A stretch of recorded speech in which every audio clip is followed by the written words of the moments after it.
요한복음 20장 1절부터 봉독해 드립니다. 안식 후 첫날 일찍이 아직 어두울 때 막달라 마리아가 무덤에 와서 돌이 무덤에서 옮겨진 것을 보고 시몬 베드로와 예수께서 사랑하시던 그 다른 제자에게 달려가서 말하되 사람들이 주님을 무덤에서 가져다가 어디 두었는지 우리가 알지 못하겠다 하니 베드로와 그 다른 제자가 나가서 무덤으로 가일세 둘이 같이 나름질하더니 그 다른 제자가 베드로보다 더 빨리 달려가서 먼저 무덤에 이르러 구부려 세마포 놓인 것을 보았으나 들어가지는 아니하였더니 시몬 베드로는 따라와서 무덤에 들어가 보니 세마포가 놓였고 또 머리를 쌌던 수건은 세마포와 함께 놓이지 않고 딴 곳에 쌌던 대로 놓여 있더라. 그때야 무덤에 먼저 갔던 그 다른 제자도 들어가 보고 믿더라. 그들은 성경에 그가 죽은 자 가운데서 다시 살아나야 하리라 하신 말씀을 아직 알지 못하더라. 이에 두 제자가 자기들의 집으로 돌아가니라. 아멘. 사랑하는 성도 여러분, 우리가 지난 한 2주간에 걸쳐서 정말 어떻게 보면 암흑의 장면들을 보았습니다. 지지난주에는 골고다에서 예수님이 달리시고 숨을 거두시는 장면, 지난주에는 이제 그 숨을 거두신 예수님이 장사되어지는 무덤에 장사되어지는 장면들을 우리가 보았는데요. 그렇게 모두가 다 끝났다라고 이제 생각이 들 수 있는 그런 상황입니다. 그렇게 정말 아무 희망도 보이지 않는 그 적막한 안식일 그 날에도 우리 하나님께서 여전히 일하시고 계셨다라는 것을 오늘 보여주시는 장면이 되어집니다.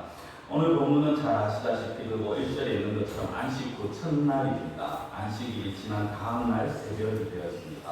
모두가 끝났다고 여겨지는 그 무덤에서 하나님의 응답이 다시금 이제 나오게 되었습니다. 그 응답의 모습은 빈 무덤이었습니다. 우리가 흔히 말하는 부활이죠. 성도 여러분, 부활을 무엇이라고 생각하십니까? 어떤 분은 이 오늘 본문 또 다른 복음서에 있는 이런 본문들을 가지고 특별히 부활주의 아니면 잘 거론을 하지 않습니다. 그리고 부활이라는 것을 우리가 많은 사람들이 생각하기에 소망으로만 생각을 합니다. 죽음 이후에 우리가 하나님의 나라에서 다시 만날 소망, 그것을 거기에 우리는 모든 부활에 초점을 맞추고 있습니다. 그런데 성도 여러분, 이 부활은요, 단순하게 예수라는 사람이 죽었다가 다시 살아났다, 이것이 끝이 아닙니다. 이 부활은 단순하게 우리에게 천국의 소망을 준다, 그것이 끝이 아니라는 것입니다.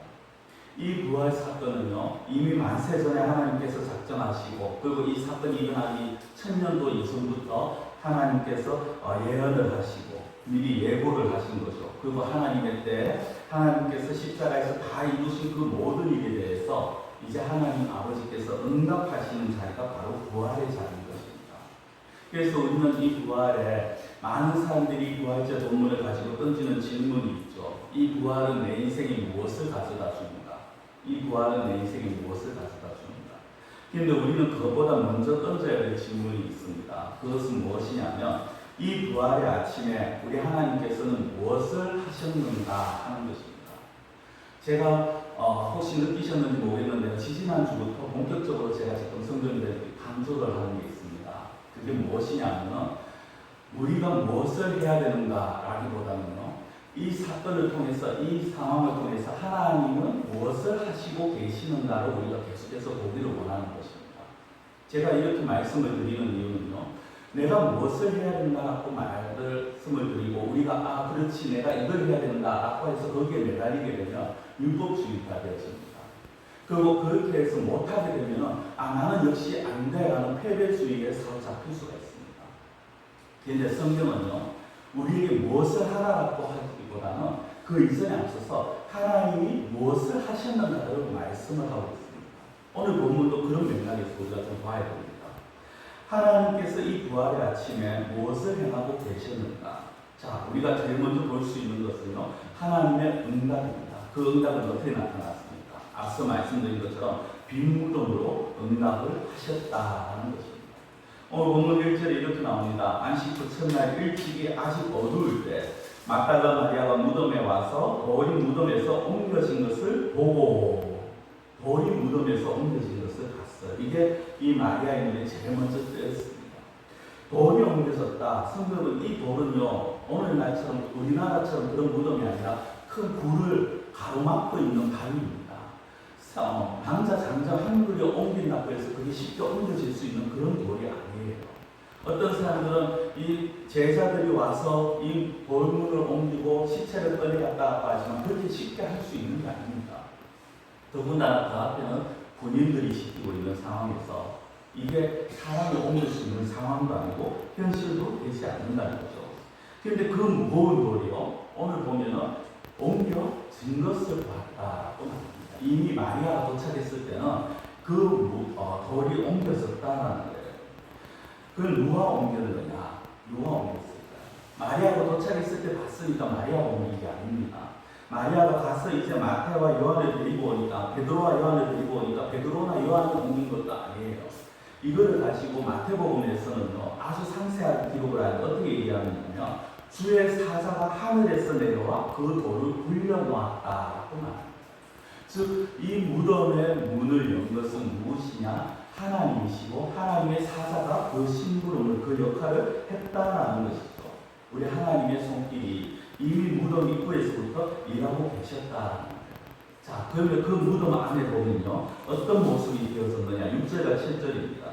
시몬 베드로는 따라와서 무덤에 들어가 보니 세마포가 놓였고 또 머리를 쌌던 수건은 세마포와 함께 놓이지 않고 딴 곳에 쌌던 대로 놓여 있더라.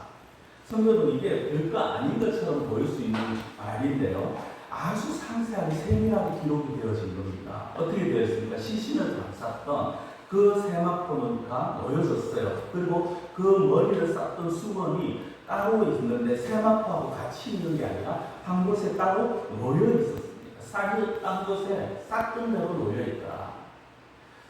성경은 만약에 시신을 누군가가 훔쳐간다라고 한다면요, 그 세마포 통째로 훔쳐가죠. 어느 세월에 그 세마포를 다 벗기고 머리를 쓰면 쉽게만 우리나라로 말하면 수유를 다 벗기고 머리를 두 번 다 벗기고 그거 다 정리하고 언제 그렇게 합니까?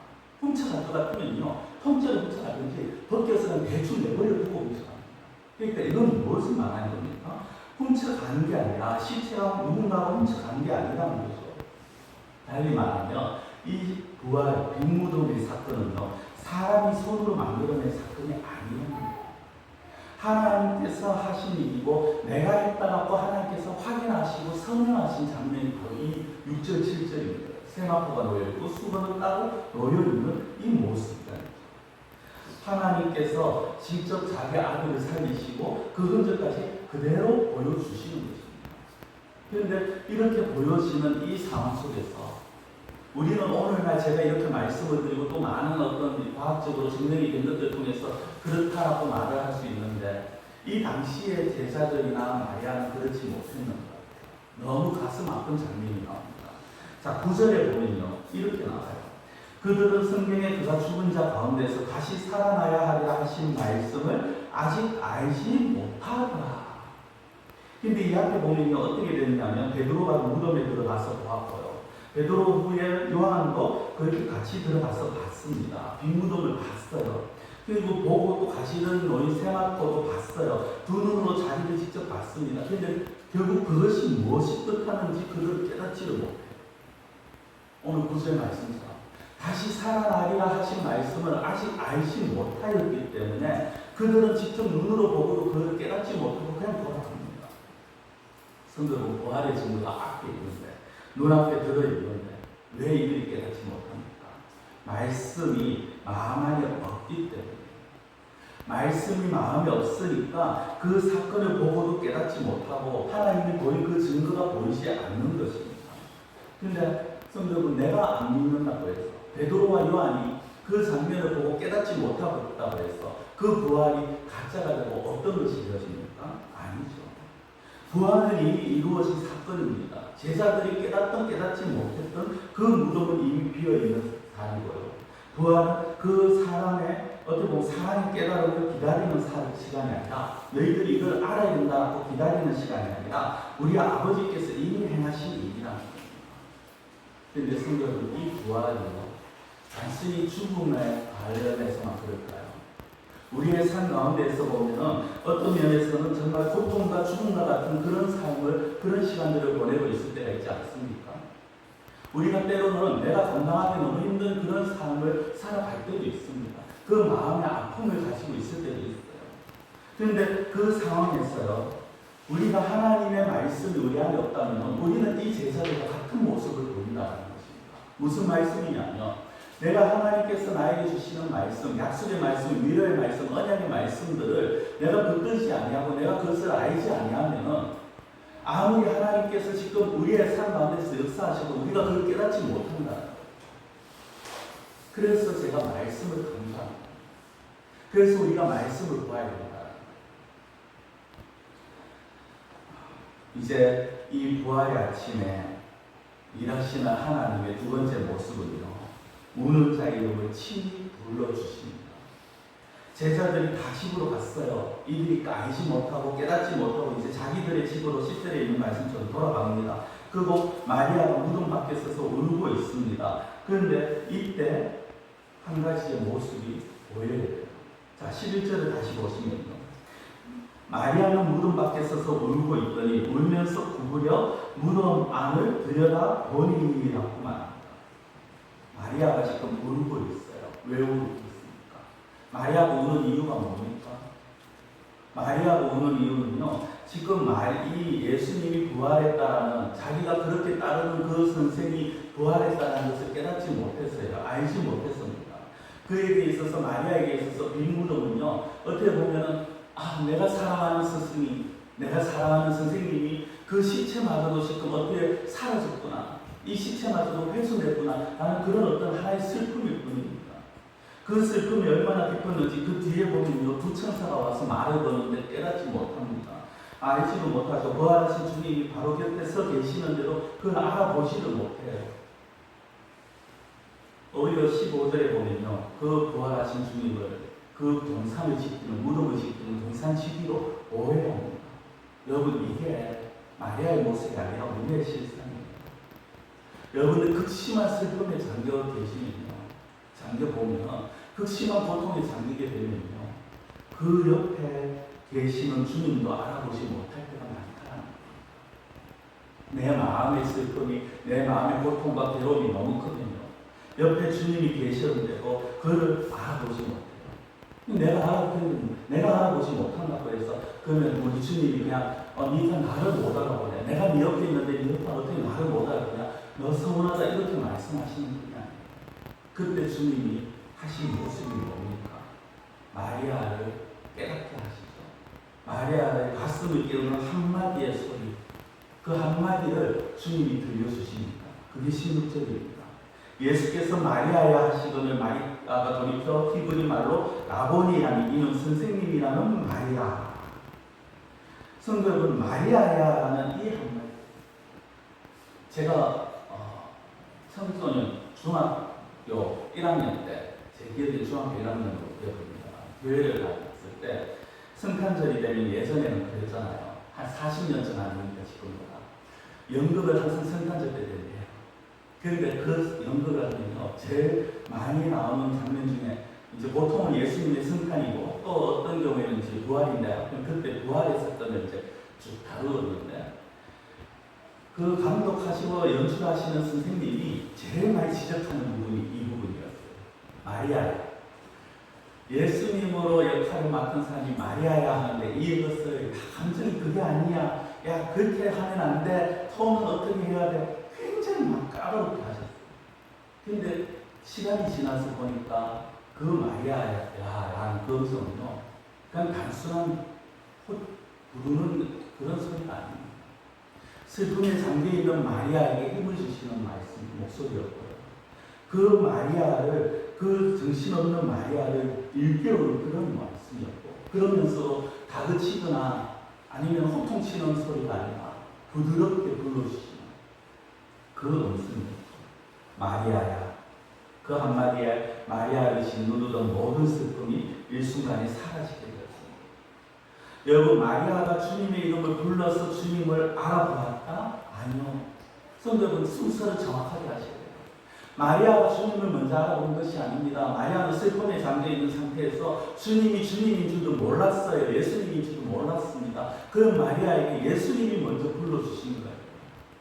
예수님. 주님이 마리아의 이름을 불러주셨기 때문에 마리아가 그 주님을, 예수님을 알아볼 수가 되었다는 것입니다. 다시 말씀드리면요, 그 부활하신 주님과 우리의 만남 사이에서, 우리의 삶 가운데에서, 지금 내 앞에 계시는 주님과 우리와의 사이에서 누가 먼저 일하고 계시느냐라는 거예요. 제가 늘 말씀을 드리죠. 내가 어떤 일을 하면서 하나님, 주님, 내가 이런 일을 하고 내가 이렇게 기도하고 내가 이런 마음이 있으니까 나에게 어떤 소원을 들어주시고 내 일에 맞는 결과를 주십시오가 아니라, 이미 하나님은, 이미 예수님은 우리 옆에서 일하고 계시는 분이시라는 거예요. 요한복음 10장에 보면요, 예수님이 자기 자신을 선한 목자라고 말씀을 하시면서 이렇게 비유하시는 게 나와요. 양은 그의 음성을 듣나니 그가 자기 양의 이름을 각각 불러 인도하여 내느니라. 양은요, 목자의 음성을 압니다. 목자가 그 양들의 이름을 부르면요, 그것이 자기를 부르는 것인 줄 알게 됩니다. 그 선한 목자 되신 예수님께서 이 부활의 아침에 자기 양의 이름을 친히 부르신 거예요. 마리아의 이름을 친히 불러주신 거죠. 아무도 보지 않는 무덤가입니다. 울다 지친 한 여인입니다. 그 여인 앞에서 부활하신 주님이 가장 먼저 하신 일은요, 그 마리아의 이름을 부르시고 그 마리아의 마음을 위로하여 주십니다. 우리의 생각 같아서는요, 예수님이 부활하셨으니까 지금 수많은 사람들 앞에 가셔서 자기의 모습을 드러내셔야 돼요. 내가 부활했다라고 공중에 떠셔가지고 떠있는 상태로라도 보여주셔서 자기를 드러내셔야 돼요. 근데 예수님은요, 그것이 먼저가 아닙니다. 슬픔에 잠긴 한 사람의 이름을 불러주셨다는 거예요. 성도 여러분, 부활의 능력, 앞서 제가 첫 페이지에 말씀드린 것처럼 정말 우리를 위해서 일하시는 그 하나님, 그 주님의 그 능력은요, 거창한 곳에서 시작되어지는 게 아니에요. 우리의 이름을 부르는 그 사이에서 시작이 되어집니다. 그리고 지금도 부활하신 주님은요, 우리의 이름, 우리 한 사람 한 사람, 저와 여러분들 한 사람 한 사람의 이름을 알고 계시고 그 이름을 부르고 계시고 지금도 위로하고 계시고 힘을 주고 계신다는 사실입니다. 세 번째로, 그 주님이 어떤 일을 하셨느냐, 우리를 하나님께로 인도하셨어요. 뭐 당연한 거죠. 예수님이 우리를 하나님께로 인도하셨다, 당연하게 들릴 수 있습니다. 그런데 그 당연한 게 아니라는 것을 제가 이제 말씀을 좀 드리겠습니다. 17절에 보시면 이렇게 나옵니다. 17절에 보시면요, 예수께서 이르시되 나를 붙들지 말라. 내가 아직 아버지께로 올라가지 아니하였노라. 너는 내 형제들에게 가서 이르되, 넘겨주세요. 이제 빌어서 제가 나눴더니, 자, 내가 내 아버지 곧 너희 아버지 내 하나님 곧 너희 하나님께로 올라간다 하라 하시니. 성도들 묘하네요. 이 17절 안에 굉장히 중요한 두 가지 사실이 있습니다. 요거 넘기지 말고 그냥 놔두세요. 첫째는요, 우리 주님이 제자들을 지금 어떻게 부르느냐고 하면요, 여기에 보면 너는 내 형제들에게 가서, 내 형제라고 말씀합니다. 형제. 이 호칭이 얼마나 놀라운 것인지 깨달아지나 느껴지나 그런 은혜가 임하시기를 축원합니다. 성도여러분, 불과 며칠 전에 이 제자들이 했는 일을 한번 생각해 보십시오. 왜 제자들이 내 형제라는 말이 얼마나 크고 대단한 말인지, 이들이 며칠 전에요, 예수님이 잡히시는 그 상황에서부터 하면 그 전에 그렇게 당당한 그들이 다 도망을 가버립니다. 도망을 가고 숨어 있습니다. 예수님이 신문을 받는 그 장면에서 베드로는 닭이 울기 전에 3번이나 주님을 부인합니다. 마지막에 주님을 저주하기까지 합니다. 그런 제자들, 그런 그들을 예수님이 만나신다면, 부활하신 주님이 만나신다면 뭐라고 하실 것 같습니까? 인간적인 생각을 해봅시다. 우리가 이 사건을 알고 있으니까 이렇게 말씀하실 줄 아니라, 여러분들이 부활하신 주님, 아니 조금 압축했어. 여러분들이 여러분을 배신하고, 여러분들이 정말 힘들 때 여러분들 배신하고, 여러분들을 그냥 폭 떠나버리는 그런 사람을 만났다면, 정말 내가 믿었는데 그런 어떤 내한테 원수 같은 같이 한 사람을 만났다면 여러분들 어떻게 하실까요? 제가 제일 먼저 생각난 거는 멱살 잡습니다. 멱살 잡고 흔들겠죠. 하면서 입에 담지 말거야 욕을 할 수도 있겠죠. 네가 어떻게 내한테 그럴 수 있느냐? 네가 어떻게 내한테 그런 배신을 할 수 있느냐? 네가 어떻게 내한테 그렇게 상처를 줄 수 있느냐? 아마 주님도 그러지 않았을까요? 너 그렇게 나를 안 떠난다며, 너 그렇게 나를 지켜준다며, 근데 어떻게 나를 부인하고 나를 저주할 수 있느냐? 베드로를 향해서 그랬겠죠. 제자들을 향해서 너희들이 어떻게 그렇게 나를 배신하고 떠나냐고 이 배은망덕한 것들을 하실 수 있었겠죠. 근데 예수님이 그렇게 안 했어요. 마리아를 통해서 그들을 뭐라고 말씀합니까? 내 형제라고 말씀합니다. 이 단어예요. 부활의 은혜가 담겨있는 거예요. 성도는 부활은요, 도망간 제자들을 찾아가서 너희들이 이렇게 하지 않느냐, 너희들이 어떻게 이럴 수 있느냐, 너희들이 이런 실패를 했다, 너희들은 이런 잘못을 했다 따지는 게 아니라 도망간 그들을 다시 한번 예수님이 내 형제라고 그렇게 끌어안으시는 사건이 부활의 사건. 우리로 말하면요, 우리가 주님을 온전히 따르지 못함에도 불구하고 그래 너희들 그렇지 너희들 하나님 그릇 꼬라지지가 아니야. 그럼에도 불구하고 우리를 여전히 끌어안으시고 우리를 여전히 품으시는 그 사건이 부활의 사건이라는 거예요. 그런데 거기에서 끝납니까? 그런 놀라운 사건이 있어요. 그 뒤에 제가 화면에 노란색으로 표시했는지 한번 보십시오. 내 아버지 곧 너희 아버지, 내 하나님 곧 너희 하나님께로. 여러분 이 말씀이요. 이것 때문에 제가 앞서서 뭐라고 말씀드렸냐면 우리를 아버지께로 인도하신 주님이라고 말씀을 드립니다. 이거 쉽게 우리가 생각해 볼 수 없어요. 부활의 사건 이전에요. 예수님이 이런 표현을 하신 적이 없어요. 내 아버지 너희 아버지, 내 하나님 너희 하나님. 제자들이나 무리를 향해서 이런 말씀을 하신 적이 없어요. 그 주님이 부활하신 그 아침에 하신 선언이 무엇이냐면 내 아버지 되시는 분이 너희 아버지가 되신다. 내 하나님이 너희 하나님이 되신다라고 지금 선언하시는 겁니다. 성도 여러분, 이거는요, 부활이라는 사건을 통해서 그래 죄 없으신 예수님이 죽으신 분이 다시 살아났어 이것이 끝이 아니라 새로운 가족이 만들어졌다는 걸 말씀합니다. 새로운 가족. 십자가와 부활을 통해서 죄로 인해 끊어졌던 그 관계, 하나님과 우리 사이의 관계가 다시 회복이 되어지고요. 이제는 창조주와 피조물, 하나님과 백성, 성도의 관계가 아니라 아버지와 자녀의 관계로 다시 회복이 되어지고 가족 관계가 되어졌다는 겁니다. 성도 예수님이 우리에게 가르쳐주신 기도문이 있죠. 주기도문이라고 우리가 말합니다. 그 제일 첫 소절이 뭔지 기억나십니까? 하늘에 계신 우리 아버지요. 예수님이 하늘에 계신 우리 아버지여 하고 우리라는 말씀을 하셨어요. 그리고 우리가 그렇게 기도할 수 있고 그렇게 하나님을 부를 수 있는 이유가 바로 여기에 있는 것입니다. 성도 여러분, 우리가 하나님을 어떻게 아버지라고 부를 수 있습니까? 내가 잘났어요? 내가 착했어요? 내가 열심히 교회를 다녔어요? 내가 봉사했어요? 아니, 그게 아니에요. 부활하신 주님이 마리아를 통해서 우리에게 해주신 이 말씀이고요. 그리고 이 말씀처럼 하나님이 우리를 자녀 삼아 주셨기 때문에 우리가 하나님을 아버지라고 부를 수가 있다라는 것입니다. 내 아버지 곧 너희 아버지. 예수님의 아버지 곧 우리의 아버지, 저와 여러분들의 아버지가 되어주십니다.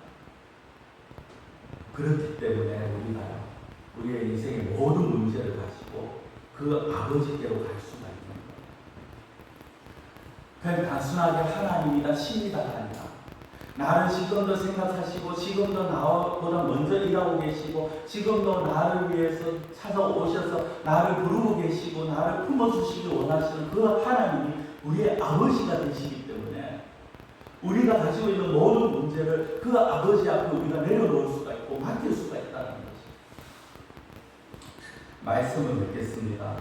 성도 여러분, 마리아 집으로 있는 장소는요 빈 무덤이었습니다. 그곳에서 마리아는 울며 서 있었습니다. 그러나 그 빈 무덤가에서 부활하신 주님이 친히 마리아의 이름을 불러주셨고 그 마리아를 통해서 하신 말씀이 제자들을 그리고 오늘날 예수 그리스도를 믿는 모든 자들을 형제로 끌어안아 주시고 아버지께로 인도하여 주셨다고 말씀합니다. 그리고 마리아는 그 말을 듣고 제사들을 향해서 달려갑니다. 그러면서 18절 오늘 본문의 마지막에 보면 이렇게 나옵니다. 내가 주를 보았다. 내가 주를 보았다. 성경은 내가 주를 보았다라는 이 말씀은요, 어떻게 보면 마리아의 당장의 이 본문 현상으로만 보면 우리 주님이 다시 살아나셨다라는 그 말로 또 대체가 되어질 수 있지만 또 다른 의미로는 우리의 죄를 위해서 죽어주신 그 주님이 지금 우리를 위해서 살아나셨고 그 주님이 하신 말씀이 이렇다라고 지금 선포하는 그런 모습을 보여주고 있다는 것입니다. 사랑하는 성도 여러분, 이 부활의 아침은 마리아 한 사람만의 이야기가 아니고 또 부활주일만 다루어올 이야기가 아닙니다. 그 아침에 하나님께서 슬픔 가운데 있는 자들에게, 절망 가운데 있는 자들에게 빈 무덤으로 응답하셨고요. 그 아침에 부활하신 주님이 우는 자의 이름을 불러주셨고, 그 아침에 도망간 제사들까지 자기 형제로 끌어안아서 아버지께로 인도하신 모습이 이 부활의 아침인 것입니다. 그 아버지께서, 그 부활의 주님께서 오늘도 동일하게 역사하고 계십니다. 이 사실이 믿어지신 은혜가 임하시기를 축원합니다. 아직도 부활을 죽음하고만 연결지으실 겁니까? 아직도 부활을 우리가 먼 훗날 하나님의 나라에 가기 위한 소망으로만 연결지으실 겁니까? 아닙니다. 성도는 부활 직전은 죽음입니다. 우리의 고통의 현장입니다. 우리의 괴로움에 우리의 답답한 현실입니다. 그 현장에서 하신 부활의 모습이 오늘 우리의 삶의 자리에서 여전히 동일하게 일하신 그 주님이십니다. 이 한 주간, 오늘부터 또 한 주간 세상에서 살아가실 때요, 여러분들 삶의 그 자리에서 정말 그 무덤을 가로막고 있는 무거운 돌덩어리 같은, 바위 같은 그런 돌덩어리들을 만나실 수 있어요. 그 돌을 굴리려고 내가 애써도 굴러지지 않습니다. 옮겨지지 않습니다. 이미 하나님께서 옮겨놓으셨어요. 우리는요, 그 안에 빈 무덤을 밟아가야 됩니다. 슬픔의 자리에서 내가 울고 있다면 그 이름을 부르고 계시는 주님, 지금도 나의 이름을 부르고 계시다는 사실을 기억하셔야 합니다. 그리고 무엇보다 우리에게는 부활하신 주님이 우리를 형제 삼아 주셨고요, 우리를 아버지께로 인도하고 계시다는 사실을 잊지 마셔야 합니다. 그것이 우리가 우리의 삶의 현장에서 정말 절망 가운데에서 가져야 될 삶의 자리고요, 이 부활의 아침을 통해서 우리에게 보여주시는 소망의 메시지가 되어집니다. 기도드리겠습니다. 사랑의 하나님 아버지, 절망 가운데 있는 자들에게 빈 무덤으로 친히 응답하시고, 울고 있는 자의 이름을 친히 불러주시고, 배신하고 도망간 제사들까지도 형제 삼아서 아버지께로 인도하신 그 부활의 은혜를 찬양하고 그 주님을 영광 돌리기를 원합니다. 오늘 우리에게도 그 부활의 주님이 동일하게 임하시기를 원합니다. 그 부활의 능력이 우리의 삶 가운데 동일하게 나타나기를 원합니다. 우리 인생의 모든 무거운 돌덩어리 위에 아버지의 손길이 임하여서 그 돌덩어리들이 옮겨지게 하여 주시옵소서. 우리의 슬픔의 자리에서 부활하신 그 주님의 음성이 들려지는 은혜를 허락하여 주시옵시고, 우리가 아버지의 자녀로서 정말 흔들림 없이 아버지를 바라볼 수 있는 은혜를 허락하여 주시옵소서. 간절히 원하고 모든 것 예수님의 이름으로 기도드리옵나이다. 아멘.